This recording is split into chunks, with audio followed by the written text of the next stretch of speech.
Hi, is this working? Yeah. I'm Alan Gostrup from the British Asian Trust. So we're a bridge between the South Asian diaspora here and partners on the ground in India, Pakistan, and Sri Lanka. It's two questions for you, Safina, if that's okay. So you talked quite a lot about getting girls into education, which is obviously really important. I'm quite interested in the experience of children who are in school already and what it changes for them in terms of their outcomes. And then the second thing is, I'm guessing lots of people are going to be coming to you and trying to invest in you in future DIBs. And I guess my question is, if they come along and they're looking for different outcomes, does that make your job a complete nightmare? Very, very great question. Am I? Yeah. Yes.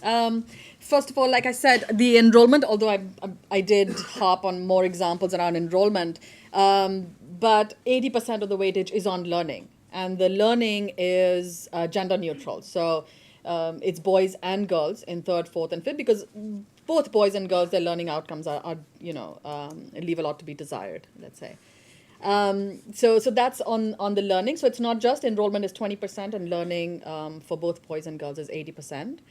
And the second question being, yes, so if somebody else comes along and says, now we want you to do this outcome, we would actually probably say no. And that's because our entire model is based on the two Millennium Development Goals, now the Sustainable Development Goals. One being that there are still 57 million children out of school, majority girls, and bringing them back. So that's the reason that we signed up for that outcome, because that's the outcome we deliver to. And the second is the 250 million children in school and not learning. So, and that's what my model can actually deliver.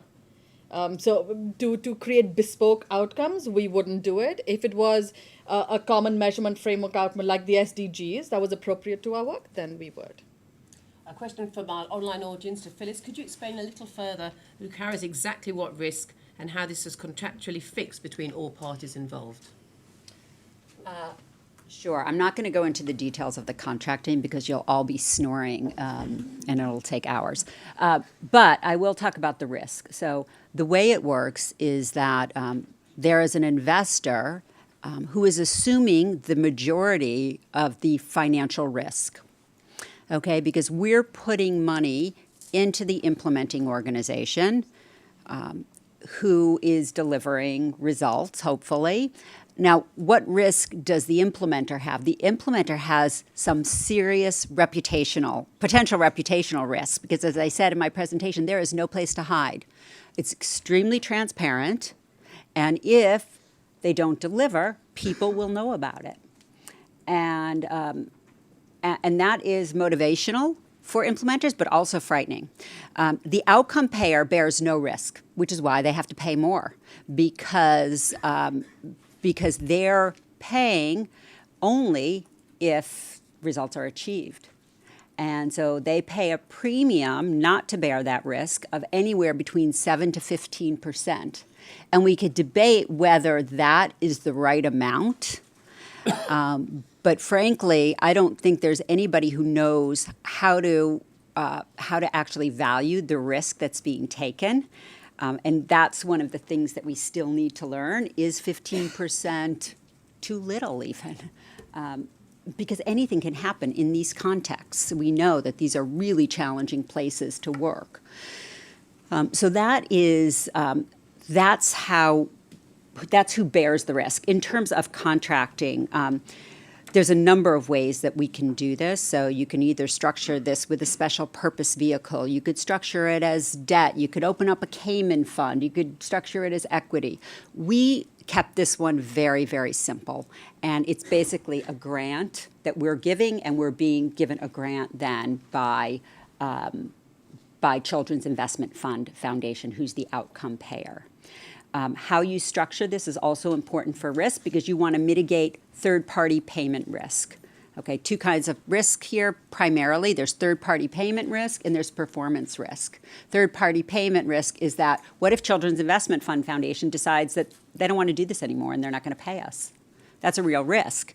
So there's ways to mitigate that by putting the money into a separate fund. And then performance risk we already talked about. Great, thanks. Questions from the floor? This lady here.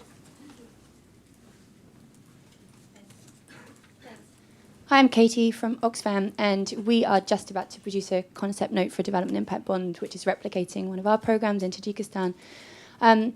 We've had initial conversations, quite early stage. There's people who are saying we'd love to, we're really interested to watch to see what happens here because there's so few examples. Safina, yours sounds amazing. It's really exciting to hear about.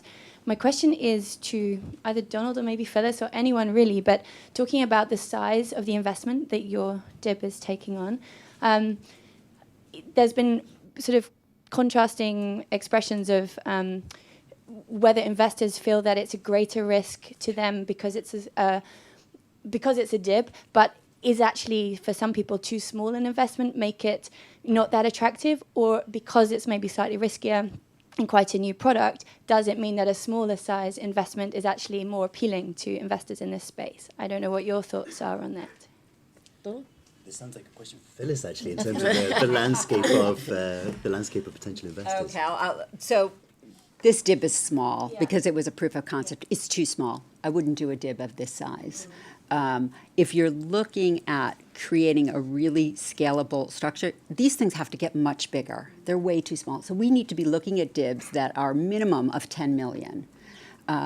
They really are not designed for small investments, which is why I go back to the point I made about this is not this is not capital putting to fund a risky initiative. This is really to scale something. And hopefully they'll grow even bigger because capital markets don't wake up for anything less than several hundred million. So 10 million is a start. Right. Lady at the back there. Hi, I'm Aurélie from the Cabinet Office in the Center for SIBS team. So, yeah, I know a bit about SIBS. When I first heard about them, I was like you, Belinda. I was like, wow, this is amazing. It's going to solve every problem. But then I've heard one of the biggest concerns about SIBS and DIBs is that, like, just to quote Phyllis, it might make rich people richer on the back of poor people. So beyond a greater social impact for the service provider, how, if it is the financial return shared with the NGO? I know Paddy mentioned a performance bonus for Educate Girl, and I would like to know more about that. Safina? Yeah, so in this particular transaction, the performance bonus is shared with the NGO. So which also incentivizes my field staff. So if we, it's not just, okay, 10 girls in, job done, let's go back. It's you keep working right till the end. And then if the investor makes money, then we get a share in it too. Paddy? Yeah, I mean, I think that this is just a very context-specific thing. You've got to look at what the right incentive structure is for the service provider, and that has to be designed in situ. I mean, I don't think there's many general answers here, but I mean, contract theory says that high-powered incentives, really saying you only get paid for results and you get zero otherwise, is usually a bad idea from the service provider's point of view. So this is the whole point of this structure, really. Yeah. Thanks. Lady in the front here. Thanks.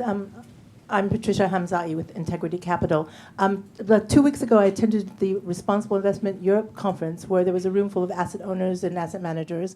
One of the questions that was asked was, would the SDGs, be investable? Does it give a platform for new investors, institutional money to come into this space? And the room shook its head. 17 were just too many. It was not going to be possible. And I was just wondering whether or not DIBS provides the vehicle, because they said four sort of investable activities would be manageable. Would DIBS provide, could an instrument be created that could provide that kind of focus to make it more attractive to institutional money? Paddy?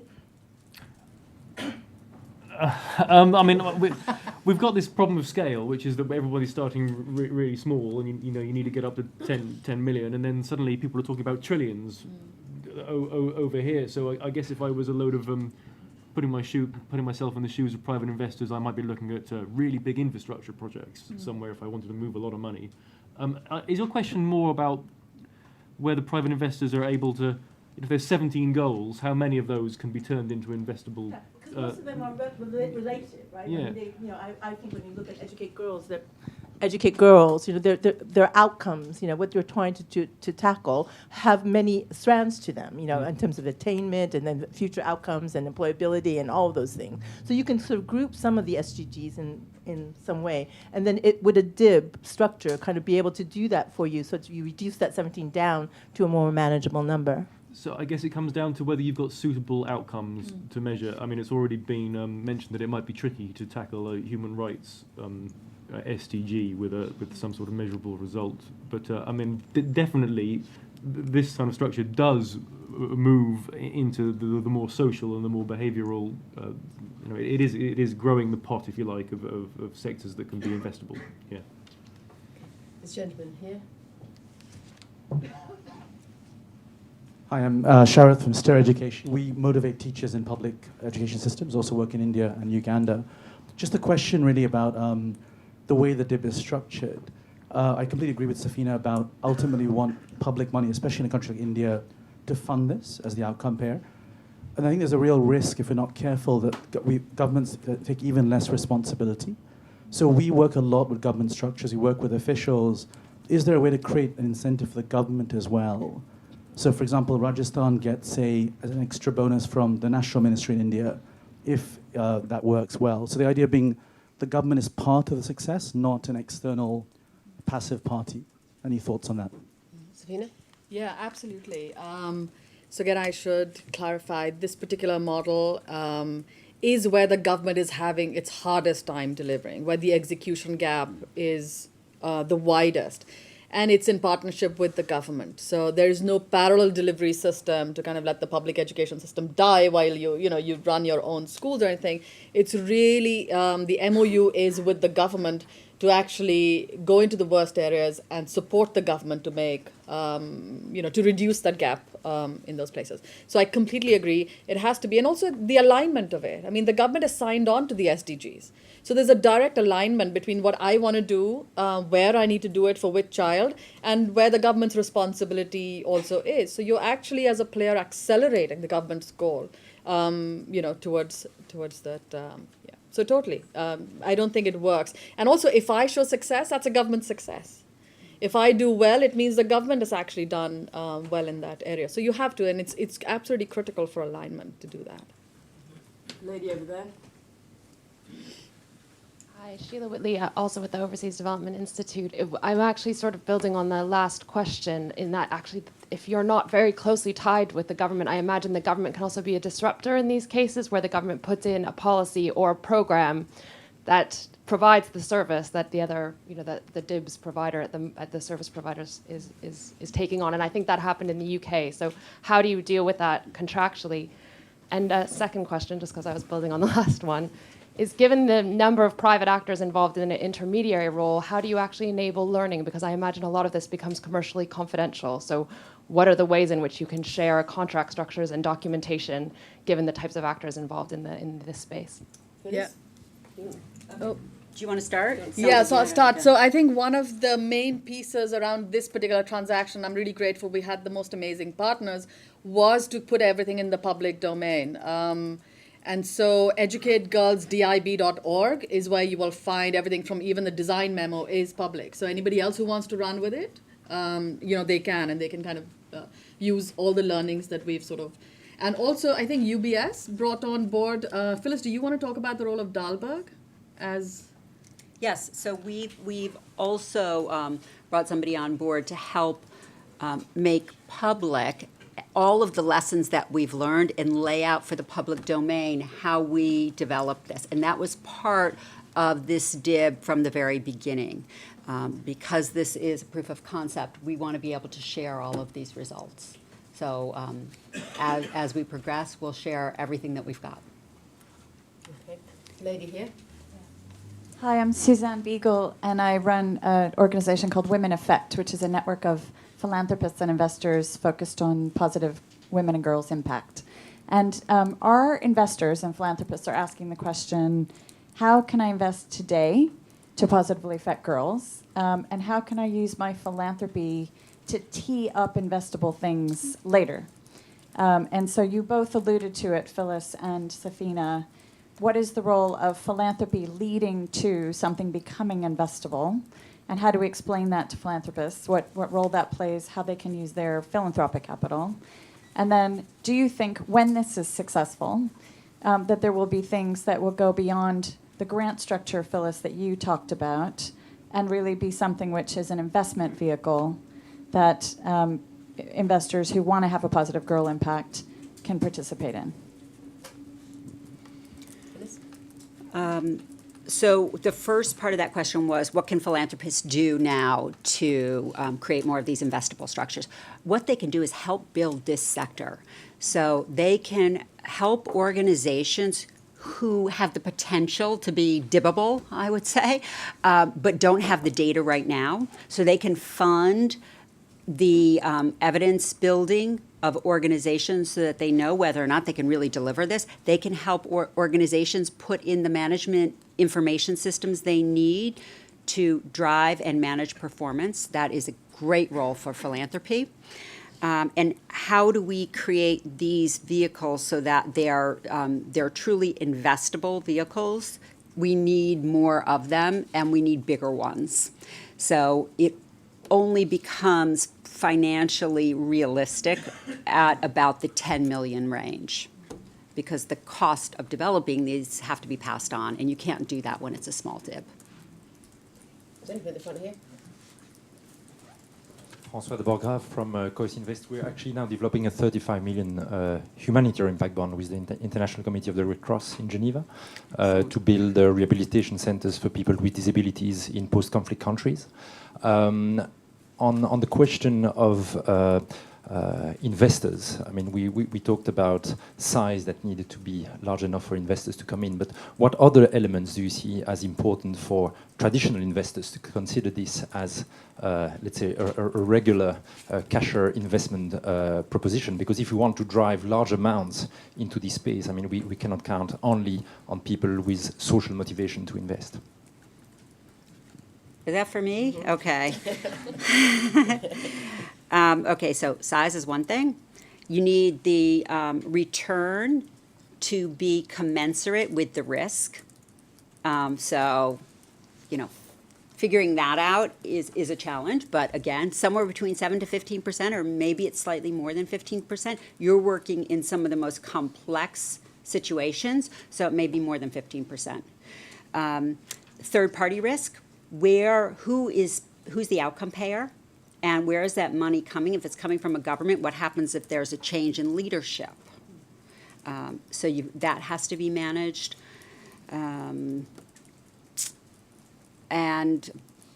performance risk. How do you know that these facilities will be built? Where is there evidence that this has been done successfully before? Because if this is the first time this is being tried, then 15% is not going to be enough. So this, there needs to be some evidence that this has worked in a similar context. I'm going to take two more questions from the floor, and then I'm going to ask the panelists just to do a quick 2-minute sum up on DIBS. Gentleman in the second row here. Thank you. I'm Kulraj and I'm from World Vision UK, and we are also in the process of developing a DIB around education. I just wanted to ask one question. In terms of the size, definitely 10 million, if you're suggesting, should be the minimum.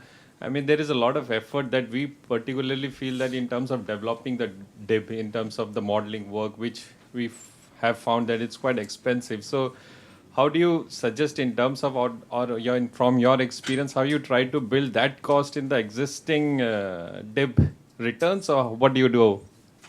It's you again, Phyllis. Come on. These guys give access to these great thinkers. You can do it a number of ways. Because this was, again, a proof of concept, we absorbed the cost. But ideally, as in any investable product, those should be spread out to the investors. So the return has to be high enough to compensate for those costs. So it's very hard to spread out those costs when you're looking at a small investment. But ideally, that's how you would do it. Or maybe you've got one, if this is philanthropy, maybe there's one philanthropic donor. Maybe one of Susan's philanthropic donors wants to come in, and that's how they can make a contribution. They can fund those transaction costs. The final question here is the gentleman in the front. Thank you. I'm Robin Horn from Children's Investment Fund Foundation. We're the outcome funder. Very happy to be part of this. One is a point I'd like to make is that, as Phyllis said in the beginning, this particular DIB is a proof of concept DIB, and we're all learning about how DIBs could work, in particular the challenge of working in contexts where the initial data is less solid than it would be in SIBs in UK, US, and other countries. So this has been a tremendous learning experience, and as Phyllis was saying, we're sharing all this information. I think it's fantastic for all parties interested in DIBs going forward. We're also sharing some of the risks because of the incomplete information at outset, and also because as we're saying, this is something for us all to learn and share information with everybody. Now, I have a question for Donald and Patty, which is about the expectations about other types of outcome funders. In particular, SIF, my organization, is not a traditional outcome funder. We're usually a grantor. We provide grants to organizations like Safina's organization and manage them pretty closely. So in this particular DIB, we're kind of taking an experimental position, but I think if we're looking at the future of funders, outcome funders, really one of the tremendous potential types of outcome funders is the multilateral and bilateral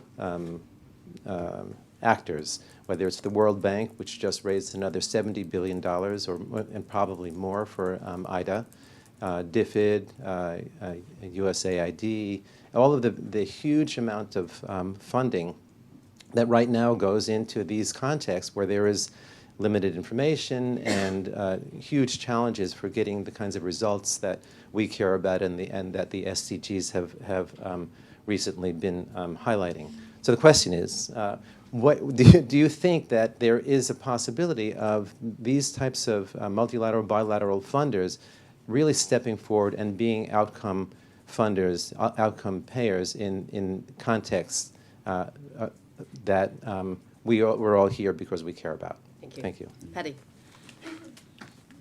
Well, I raised the possibility that DIBs allow the donor to say, hey, we only pay for success without loading all that risk onto the service provider. So I guess it all depends on how attractive that is to these big ones, the bilaterals and the multilaterals. And you know, I don't really understand how bilateral donors work, but I imagine that actually politically it's very palatable to be able to say, look, our big aid fund program really only pays for things that work. That's going to play well with the newspapers, I guess. So the bilaterals, maybe this is a great thing for them. The World Bank, maybe they're a little bit more capable of taking a bit of failure on their own backs, and maybe they'll look at the value for money and maybe they'll take a different view on it. But I'm kind of speculating a bit there. I don't know. Donald? Sure. Yeah. So we're actually we've been as part of the kind of the landscape of DIBs. We've been doing some scoping work for a potential DIB in Uganda, looking at sleeping sickness in cattle and sort of laying the groundwork and doing sort of picking up some of those costs that we were discussing earlier about scoping environments in which outcome funding might be amenable, and also just to learn about how these processes could play out. I mean, I think that the key question for any outcome funder is going to be, how does this particular instrument in this particular context compared to the other instruments that are available to us. And looking at our payment by results strategy, we're seeing DIBs as part of that kind of world. Very much the kind of the first sentence of the Secretary of State's foreword is about driving value for money. So I guess the key question for us as donor, couldn't speak for other bilaterals or multilaterals, would be, as the evidence base builds and as these pilots emerge, how is it looking as a potential instrument to deliver outcomes from a value for money perspective compared to the other instruments that are available to us? Obviously, it's very early days, and we're very keen to kind of hear learnings and share learnings to kind of help get to the point where we can make those kind of decisions. Great, thanks very much. So just ask the panel for quickly, in a minute each, I'm sorry to really cut you on time here, but we're running out of time, to just say, Dibs, what role do you think realistically they're going to play in the future? Paddy? So I'm going to go back to say that for now we're just looking at experimentation and trying to scale it and seeing how things work. And I just want to kind of maybe say one thing, which is that I've been thinking all about kind of cost effectiveness and why this particular structure might be more efficient than others. But I just want to say that I'm still impressed by what it's actually doing. I mean, forgetting the kind of money side, it sounds like there's been things happening, kids getting in school and getting educated, and if we see more results like this, then hopefully there's a really bright future for Dibs ahead of us. Great, thank you. Phyllis? Great. 2 years ago, I sat on a panel where I described Dibs as the unicorn. Everybody's talking about them, but nobody's actually seen one. 2 years later, there's still only 2.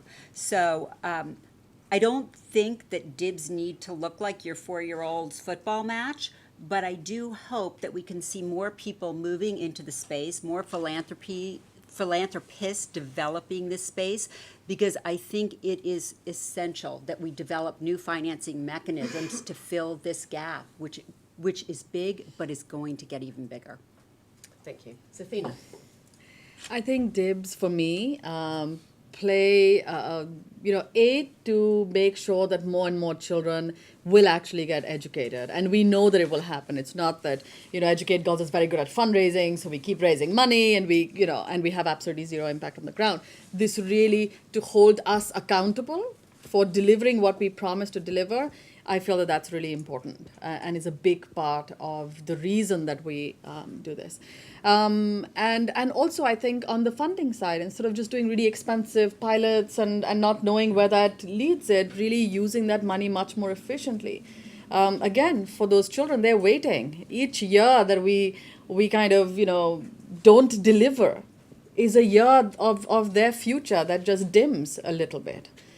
So I think accelerating it, I think scaling it, but I think doing it with razor sharp accountability and focus to those children is really our job. And I think DIB is a mechanism that can allow us to do that. Thank you. Donald? I think for us, we just need to be constantly improving the ways that we can meet the Sustainable Development Goals and the ways that we can contribute to those improvements to children who are in inadequate schools, who can't get access to schools, and all the rest of it. The degree to which DIBS can contribute to that, let's learn as best we can, which parts of DIBS might be successful, which parts of DIBS might push that agenda forward. Watch this space. It's going to be exciting to see what happens. Right, good. Well, thank you very much. Thank you all for coming today. Thank you to our online audience as well. I hope you found the discussion interesting and stimulating, and you're going to go wherever to continue talking about it. Thank you very much to Paddy Carter, Donald Menzies, Safina Hussain, and Phyllis Costanza. And we are now serving coffee in the other room. Thank you very much, everyone.